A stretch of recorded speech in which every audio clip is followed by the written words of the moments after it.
What is going on, everybody? Welcome back to Red Seat Radio. My name is Corbin, and something's happening with the Red Sox. Specifically, something's happening with Bobby Dalbec that seems to happen every year around this time. Bobby's getting hot a little bit. He's had some key hits in some key games in the past couple of weeks. The only problem with him getting hot this time of year this year is the Red Sox already got a legitimate first baseman to replace his lack of production at first base. And on top of that, it's not like the Red Sox got rid of him at the trade deadline. So for the rest of the year, at least, the Red Sox are stuck with Bobby Dalbec. So the question becomes, what do you do with Bobby D? And that's what we're going to talk about today. We're going to talk about some of the options the Red Sox have with Bobby Dalbec. We're going to talk about whether or not these options make sense. And I want you guys to let me know in the comment section down below, what would you do if you were the general manager or the manager of this team with Bobby Dalbec for the rest of the year? But before I get into that, do me a favor, make sure you guys have hit that subscribe button if you haven't already. If you're new here, we talk Red Sox content almost every single day. Also, make sure you guys have hit the like button on this video as well. It helps out a ton and would mean a lot to me. Thank you all very much for clicking on this one. Let's get into it. The options with Bobby Dalbec get really tricky. Like I said, you have Eric Hosmer, it's past the trade deadline, and right now Bobby Dalbec is on a bit of a hot streak. He had a 2 home run game in the last 3 series against the Guardians. He had some decent hits against the Brewers, and he had some big hits against the Houston Astros as well. Then last night he hits a game-tying home run and was involved with the first RBI as well. So now that Bob's heating up and you've got really nowhere to put him, you have to kind of get creative, and that's what I did for these first 2 scenarios. I went a little bit more creative. Are they realistic? Probably not, but it's going to be fun to talk about. So let's start with the first one, and that is platooning Bobby Dalbec with Eric Hosmer. Now, on the surface, this makes a ton of sense, right? Bobby Dalbec is a right-handed hitter, so it makes sense to play him against lefties. Eric Hosmer is an older, veteran left-handed hitter, so it makes sense to play him against righties, and it should work out, right? Well, for Bobby Dalbec, that makes sense because Bob this year is hitting 225 against lefties with a positive OPS plus at 107. But when you get to Eric Hosmer, the story changes a little bit because Eric Hosmer against righties is only hitting 249 with a 101 OPS plus. But against lefties, the same side that he bats on, he's hitting over 300 with a 117 OPS plus. Obviously, you don't really want to take a guy out who's hitting that well against lefties, so the platoon idea does kind of fall apart a bit. However, you could, if you're Alex Cora, risk that opportunity.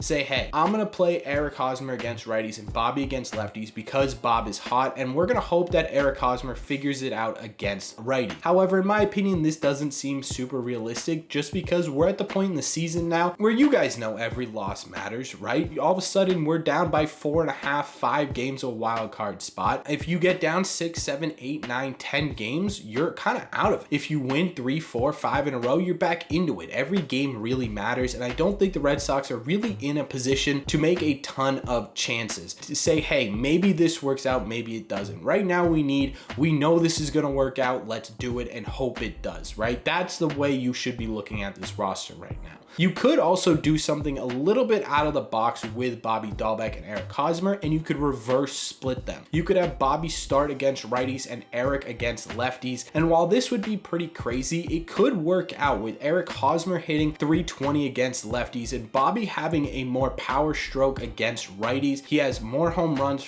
against right-handed than left-handed. Maybe that's how it works out. We've seen Alex Cora do unconventional stuff in the past that's worked out, with Chris Sale finishing the World Series, with Nick Pivetta getting us into the postseason against the Nationals. So maybe that's something that Alex Cora thinks about. Again, not something I see as super realistic though.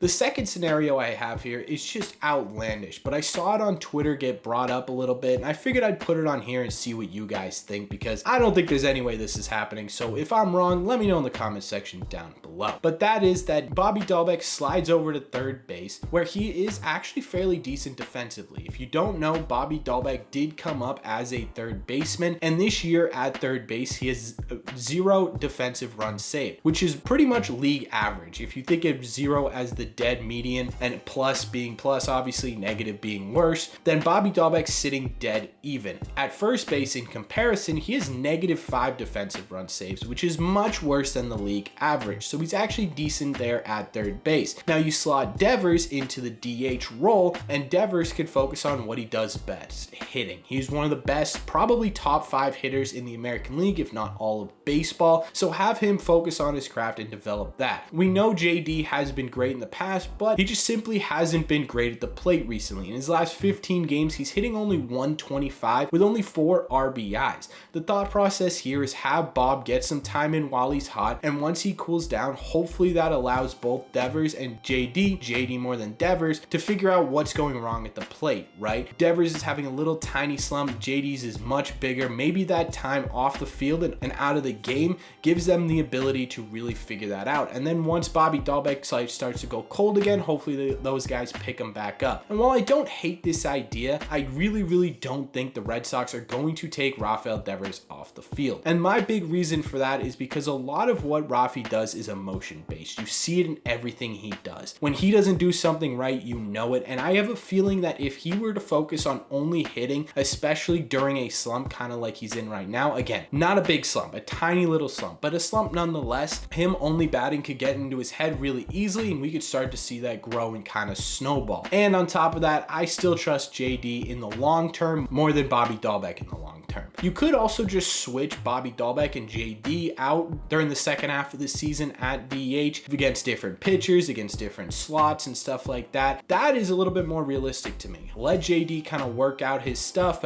put Bobby in when he's hot, see if we can get some production out of him. That kind of makes sense, but taking Rafael Devers out, like I saw on Twitter, just makes absolutely no sense. So that leaves only one more option. I think realistically, these last two were fun to talk about, but this is the realistic option. This is the option that we're more than likely going to see for the rest of the year. And that is that Bobby Dalbec for the rest of the year stays on the bench. He's a bench bat. He's a late inning runner option. If you don't know, Bobby Dalbec's actually pretty quick. He is a late inning defensive replacement. He can play first and third. First if he absolutely has to, but third if they need him to. And he can get an occasional spot start in here and there, whether that is splitting time with JD a little bit more, or if that's platooning with Hosmer, or not platooning, but starting against certain pitchers with Hosmer. Either way, we can still use Bobby Dalbec, and he is still valuable. Franchy Cordero just simply wasn't doing a single thing on the field or at the plate, but Bobby is starting to heat up a little bit, and we could use that to our advantage. The other thing I want to say with Bobby Dalbec is I don't think Eric Hosmer is the long-term solution at first base for the Red Sox. I think for the most part, we can all agree that the Red Sox are hoping that Tristan Casas works out, and by all signs, it seems like he probably will. But he is a question mark right now. We don't know what he's actually going to do in the major leagues until he gets here. So having Bobby Dalbec on this team is a great backup spot. If he's a backup now, he could probably be a backup later when Tristan Casas is up. And on top of that, if Casas doesn't work out, you know what you're going to get from Bob at this point. A terrible first half, start to get hot in the second half and go from there. So at least you've got that option. So in my opinion, Bobby Dalbec isn't going anywhere, but he's also not starting. And the Red Sox aren't moving their entire offense around Bobby Dalbec if he gets hot or not.